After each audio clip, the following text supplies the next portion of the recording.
క్రీస్తునాథుని యందు ప్రియమైనటువంటి సహోదరి సహోదరులారా, ఈరోజు మొదటి పట్టణంలో సుసన్న కథని మనం ఆలకిస్తూ ఉన్నాం. ఆమె తన తల్లిదండ్రుల చేత క్రమశిక్షణలో భయభక్తుల్లో పెంచబడినటువంటి ఒక బిడ్డగా మనం ఈరోజు చదువుతూ ఉన్నాం. మరి మీరు మీ బిడ్డలను అదే రీతిగా సుసన్న మాదిరిగా పెంచుతూ ఉన్నారా అని ప్రశ్నించుకోవాలి. ఇంక రెండవదిగా ఆమె ఎదుర్కొన్నటువంటి ఆ యొక్క సమస్య, ఎటు పోలేనటువంటి పరిస్థితి, న్యాయాధిపతులే ఆమె మీద నేరం మోపినటువంటి దయనీయమైనటువంటి ఆ యొక్క స్థితిలో ఆమె దేవుని వైపే మొగ్గింది. అంతేగాని ఆ బ్లాక్మెయిలింగ్కి ఆమె లొంగలేదు. దేవుడు చివరికి ఆమెకు తోడుగా ఉంటూ ఉన్నారు. ప్రియమైనటువంటి సహోదరి సహోదరులారా, నీ జీవితంలో నా జీవితంలో కూడా ఒక్కొక్కసారి ఇలాంటి సవాళ్ళని ఎదుర్కోవాల్సి వస్తుంది.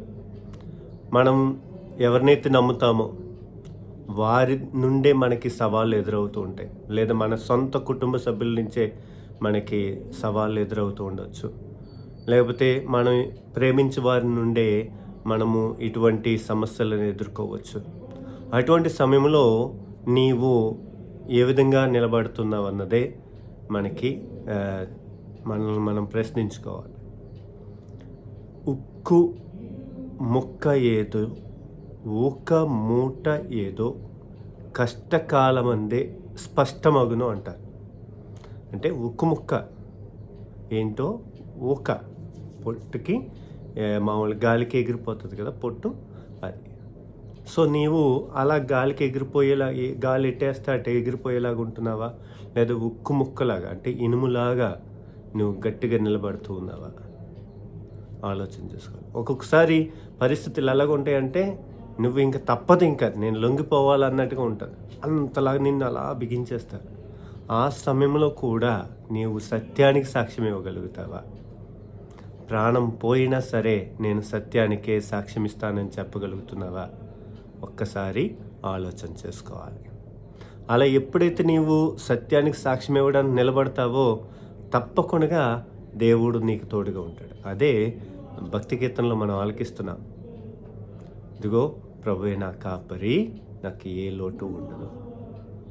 నా శత్రువుల ముందు నాకు గొప్ప విందుని ఏర్పాటు చేస్తారని ఆ యొక్క భక్తి కీర్తనలో మనం ఆలకిస్తూ ఉన్నాం. కాబట్టి ప్రియమైనటువంటి సహోదరి సహోదరులారా, ఎప్పుడు కూడా మనము సత్యానికి సాక్ష్యం ఇవ్వడానికి భయపడవద్దు. నిజాయితీగా నిలబడడానికి భయపడవద్దు. వాళ్ళు ఏమనుకుంటారు, వీళ్ళు ఏమనుకుంటారు, అందరూ అలాగే వెళ్తున్నారు కదా, నేనే వెళ్తానులే, ఏం చేస్తాం, తప్పదు కదా అని ఎప్పుడు అనొద్దు. నిజానికి సత్యానికి నువ్వు నిలబడాలి. చెప్తున్నాను కదా, ఒక్కొక్కసారి నీ సొంత వాళ్ళే నిన్ను చంపడానికి, లేకపోతే నిన్ను బాధ పెట్టడానికి, నిన్ను దూరం చేయడానికి, నిన్ను వెలివేయడానికి కూడా వెనుకాడరు.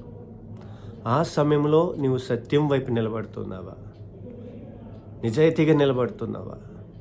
ఆలోచన చేసుకోవాలి. చాలా కష్టమండి. ఎందుకంటే నేను చాలాసార్లు ఈ స్థితిలో ఉన్నప్పుడు, నేను ఆ నిర్ణయాలు తీసుకున్నప్పుడు చాలా కష్టంగా ఉంది.